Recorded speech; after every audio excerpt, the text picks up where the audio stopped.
one thing I liked about this character is it would have been really, really easy just to make her this kind of spoiled figurehead, and there's just so much more to her. I mean, was that part of the draw for this when you first kind of read the script? Yeah, it certainly was. She's very capable and certainly the moral compass of the film, so that was appealing. But I think the thing that drew me most to doing Lockout, I just couldn't wait to shoot it, was the humor of it.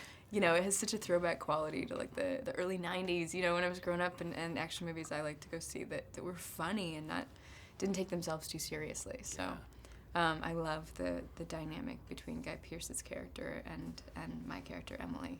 It's just so sexually charged but combative, and they're just ripping each other apart the whole way through. So it's kind of that Han Solo, Princess Leia kind of vibe, you know. I mean, is it easier or harder to do those rapid fire scenes like that? Is it easier to get a rhythm like when you know it's just so fast paced?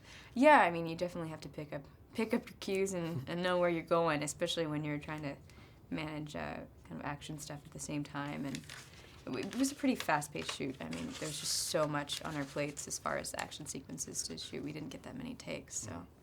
So I believe you guys shot this in Serbia. So I was wondering if you could talk a bit about just shooting that there and like what that really kind of brought to the atmosphere of the film.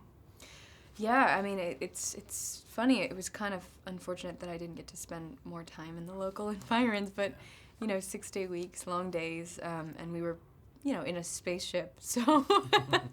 But I picked up tennis on the weekends and got to see some of the local history and some of the ruins around town and the Roman ruins, so that was really cool. So I read that they actually recycled a lot of the sets too. Like, I mean. Yeah, because it's a huge space station, right? So we'd have things working in one stage and then rearrange them in the next and go back and forth. So, and then of course a lot of it they created in post, which I was really impressed by. Must have been kind of interesting. Like, it's like, hey, didn't we already shoot here before? It was a little strange. You start to feel crazy. I mean, you know, you're shooting in this smoky, dark, you know, place, long hours, and one day starts to bleed into the next, and suddenly 2 months have passed.